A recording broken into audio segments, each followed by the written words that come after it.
You are listening to The World as I See It podcast. As I see it podcast. As I see it podcast. As I see it podcast. As I see it podcast.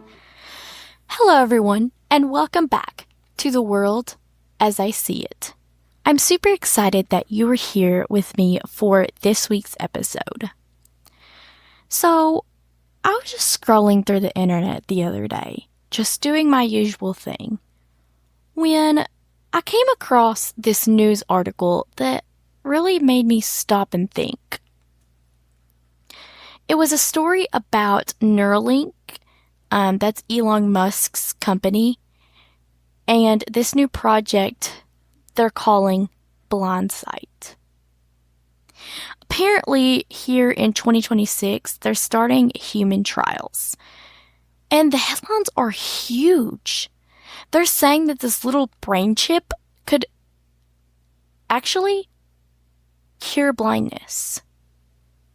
They're even saying that it could work for people who have been blind since the day they were born.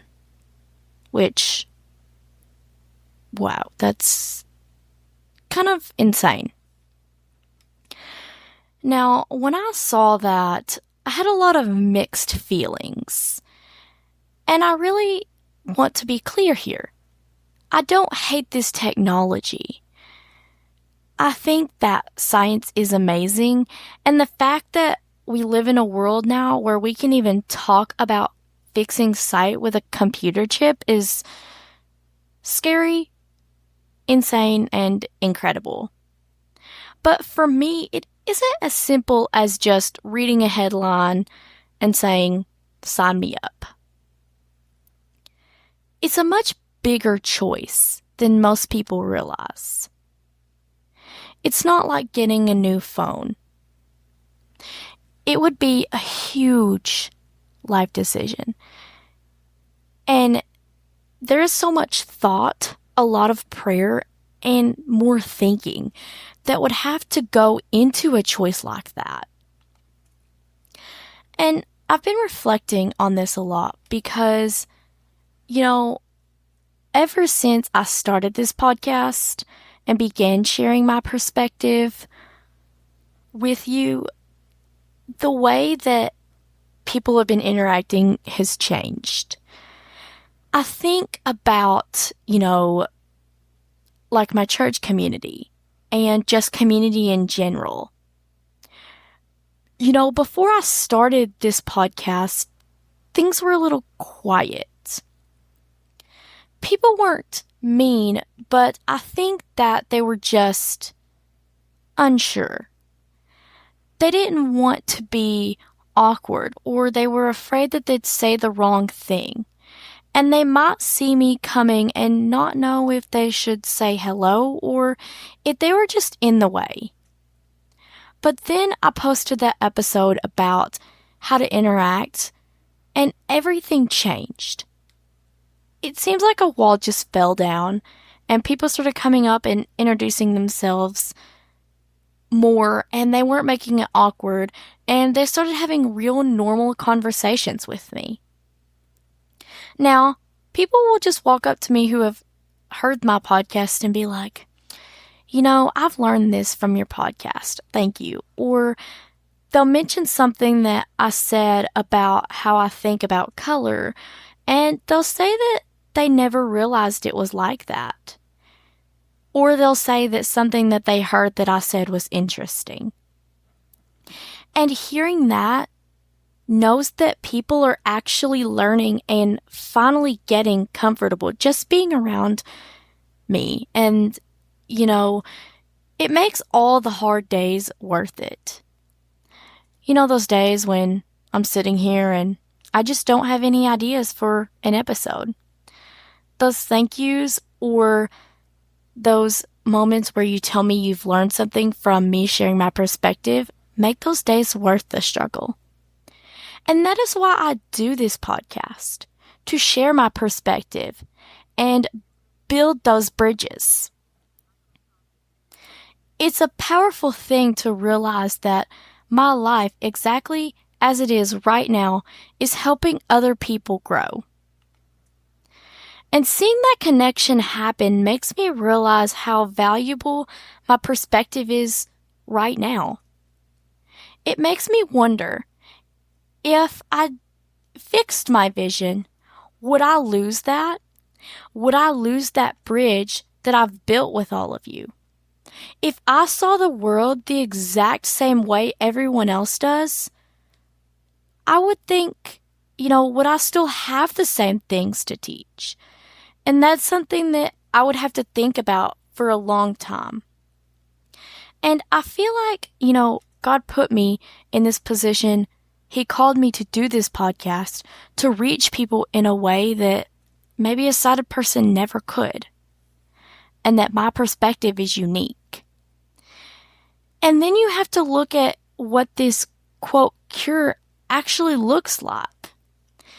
The headlines make it sound like you just wake up and everything's there. You see perfectly. But science, it's a lot different. Right now, it's not perfect vision. It's what they call phosphenes. I'm sure I'm mispronouncing that, but anyway. Basically, they're just little flashes of light. And Elon Musk even compared it to Atari graphics. If you've ever seen those old video games with big blocks and dots, that's what we're talking about here. And that's not to say that in the future it will be better. So, I have to ask myself, is a world of flickering dots and blurry lights really better than the world that I've already built in my head?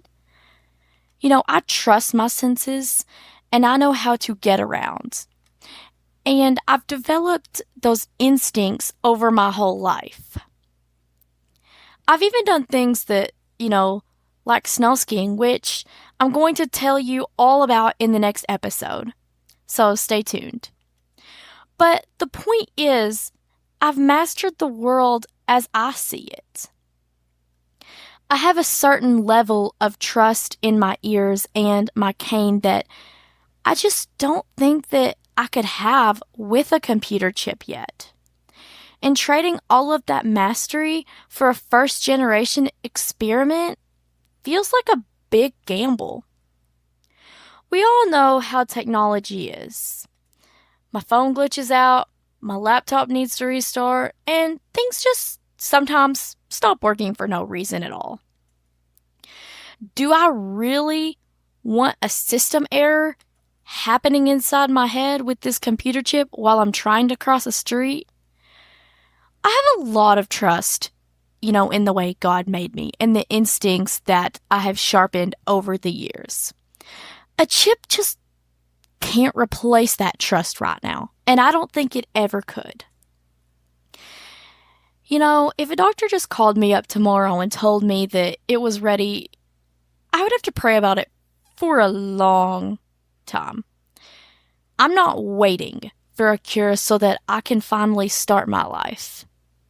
I'm living it right now. I'm doing exactly what I feel called to do. And I believe that God gave me this podcast and my perspective of seeing things for a reason. And if I could use my voice to make people feel more comfortable or to make a difference and to bring my community closer together, then maybe I'm exactly where I'm supposed to be. I don't want to be fixed to have sight because I feel like I'm broken.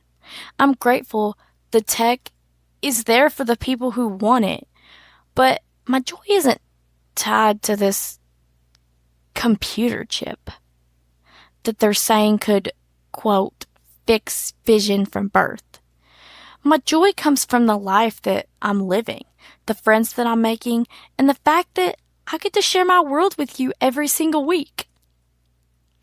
So, if you have any questions, ideas, or feedback, you can comment down below or email me at theworldasiseeitpodcast@gmail.com.